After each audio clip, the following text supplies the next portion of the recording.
Mi nombre es Orlando Rafael Espinel Rodríguez, más conocido en el ámbito popular de los picot como Zampi. Le voy a hablar sobre la historia de los picot en Soledad.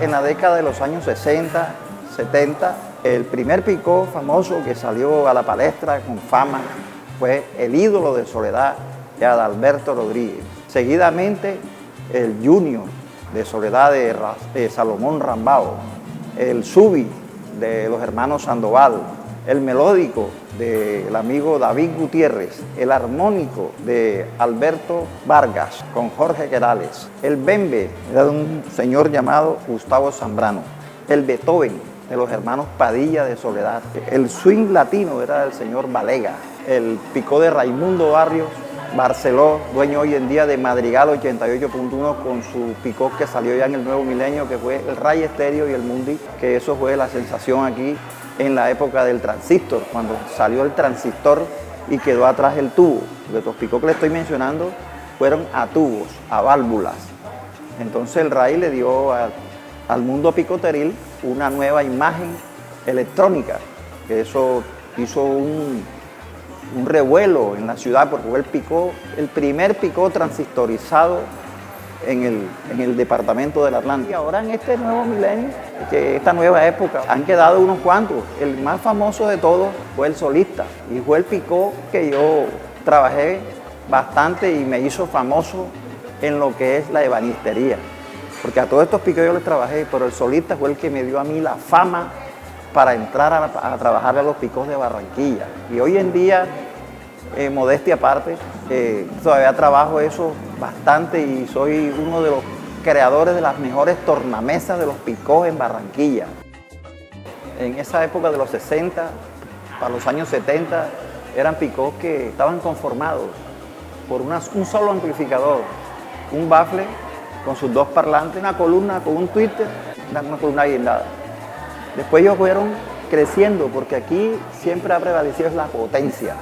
Empezaron con 2 parlantes, después con 4, después con 6 y fueron creciendo y creciendo los picot. Entonces eso hasta el 80, 81 fue un picot conformado con parlantes frontales, con un solo amplificador, 2 tocadiscos, 20 columnas con su twitter. Eso creció de esa forma hasta 12 parlantes en el bafle grande y en el pequeño 6 parlantes. Llegaron a 18 parlantes frontales. En el año 2000, entonces, es cuando el sonido cambia la evolución. Hasta el tocadisco desapareció con CD. Entonces hicieron los bajos, o sea, los fraccionados. El turbo como tal, o sea, lo que es el bafle, con su dibujo, con su regadera, lo tradicional, eso desaparece casi en el 2010. Pero entonces las modas van y vienen. Resulta que hay un muchacho que es amigo, se llama Luis Rodríguez el Capo. Él tocaba el Solista en la cuestión del sintetizador. Entonces él vio la tela del Solista guindada en una pared. Entonces él se le dio por, voy a hacer un turbo como los de antes. Y hizo un turbo y vacilaba su piano y todo con el turbo. Bueno, eso fue la sensación porque él otra vez movilizó a todo el mundo para que hicieran los turbos. Hoy en día tienen 3 amplificadores, uno para bajo, uno para medio y otro para brillo. Los tweeters trabajan con otro amplificador, pues eso se llama sonido separado. El picot como tal, tradicionalmente es con turbo y de otro nivel ya es con 3 amplificadores y ya tiene ahora 2 facetas los picot. Los picot, porque el nombre es picot y el nombre del turbo es bafle. ¿Quién fue el de la idea de ponerle a los bafles turbo? Eso salió porque cuando quitaron todos los bafles, hay un picot que quedó con esos bafles, que se llama el Dragón Turbo Láser. Él le puso Dragón Turbo Láser porque él no hizo bajos. Él se quedó con sus troncos de bafle y los forró y le puso Dragón Turbo Láser. Entonces de allá viene la palabra turbo. En esa época de los 70, habían embajadores musicales que iban a las islas de Guadalupe, a Martinica, a traer discos.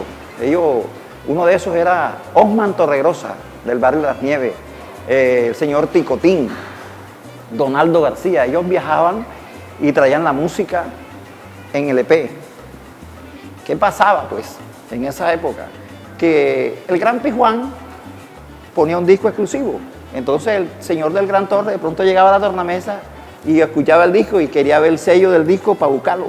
Vamos a ver que ellos borraban el sello y borraban todo y le pintaban una careta del Gran Che, una vaina para que no vieran la referencia del tema, la referencia del disco. Y así sucesivamente los discos se convertían en exclusivos.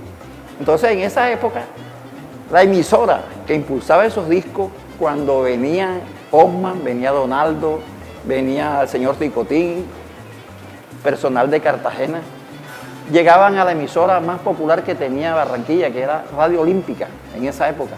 Entonces, Radio Olímpica impulsaba los discos. Entonces era donde venía la demanda de la venta de los temas.